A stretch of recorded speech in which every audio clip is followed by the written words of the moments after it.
Yo, what's going on? Everybody, Boxing Source checking in. Ryan Garcia, oh man, looks like he has some choice words for Canelo Alvarez. Canelo Alvarez looked like he was going after Ryan Garcia in reference to Ryan.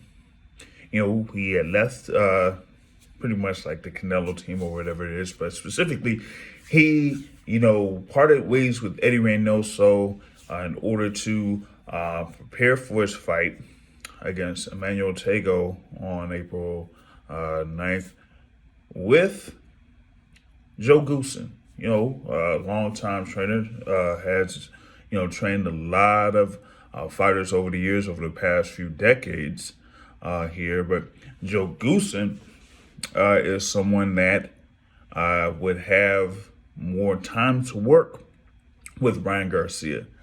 Eddie Reynoso, of course, is trainer of the year, been with Canelo pretty much his whole career, and has, trained multiple fighters. But the thing about it is, when you have multiple fighters, you don't necessarily have the time to really be with those fighters and have like a full-fledged camp with them.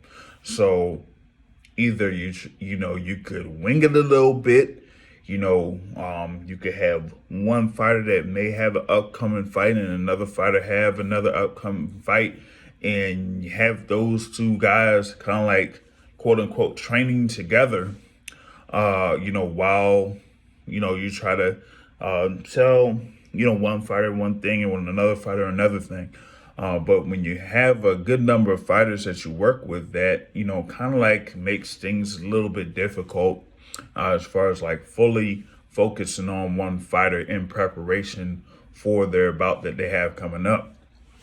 When you have someone like Andrew Ruiz Jr., like I said, Saul Canelo Alvarez, they had Ryan Garcia, they had Frank Sanchez, and there you got Oscar Valdez there.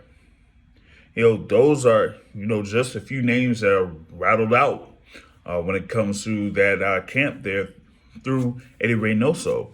And you also had in the past Luis Neri that was part of that camp. He, had, a fight that was there with Eddie Reynoso. I think he had something that was before his fight against Brandon Figueroa. He had, gone through that fight, had a decision win before getting stopped by Brandon Figueroa after, leaving Eddie Reynoso. But, still, it's like the time that they had kind of parted ways was because, like I said, when you got all of these fighters that you're dealing with as a trainer and as a manager, you're not going to be able to fully be in the camp with them while they prepare for their opponents, And so, Luis Neri had made that particular decision at the time to, drop Eddie Reynoso as a trainer. Now, with Ryan Garcia, listen, he had made the decision to leave. Had a couple of words, and then Canelo Alvarez, tried to get at Ryan Garcia, saying, hey, he's not fully, focused. He doesn't really put everything into training and preparing himself to be a better fighter. And Ryan Garcia, pretty much snapped back. He said, on his Twitter account, he said Canelo doesn't have all the facts. The first camp that he had with Eddie Reynoso, he said it went great. Then everything went bad. He only showed up 2 weeks before the Francisco Fonseca fight that Ryan Garcia had. This pretty much was, I think it was on February 14th of 2020 or something like that. And if Eddie Reynoso only shows up at the beginning of February or, probably that third or fourth week of January before the fight takes place, yeah, that's, not quite good. And then because of that, Ryan Garcia said, I'm going to talk to my manager and say, hey, I need myself a new trainer. and that's the thing, man.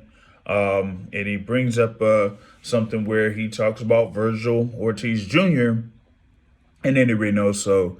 And he said that Virgil Ortiz Jr. left because Eddie Reynoso didn't even show up to his camp where he was supposed to be in as a trainer. And then he follows it up by saying that Frank Sanchez Farray, at heavyweight there, had a fight where Eddie only showed up on the day of the fight. So, with Canelo talking what he was talking, in reference to going after Ryan Garcia, and he said, Ryan Garcia says, Canelo, explain Frank Sanchez, having a fight coming up, and then Eddie Reynoso only shows up on the day of the fight, But Ryan Garcia also says, let's stop the back and forth and focus on the fights at hand. By the way, he has nothing but respect for Eddie, but it's just the truth. And, I kind of feel like he may have a point there. When you have all of these fighters that you're working with and you say that you're the head trainer, you can't, basically have, that time just to be with that fighter in order for them to prepare for something, especially when you talk about being a trainer for Canelo Alvarez, one of the biggest fighters in the sport, one of the richest fighters in the sport, and you're a manager and trainer, so you get, a good percentage of the funds dealing with Canelo Alvarez. So if you are the trainer of Canelo Alvarez and you know that you're getting this much money for being involved in this fights, like say for Dimitri Bivol, then how is it you're going to focus on someone like a Frank Sanchez, that doesn't make anywhere near that? That wouldn't make much sense, or somebody else that could be, part of the camp that doesn't make that particular amount of money that Canelo Alvarez does. You're not going to have that type of time to really work on your fighter and have that fighter develop his skills leading up to the bout that they're going to have. So what would be the point of, trying to have, 6, 7, or 8 fighters if you're not going to fully, invest your time into them? And so that's the thing that Ryan Garcia is kind of like bringing up here. I say that it has a point. You can share your thoughts on that.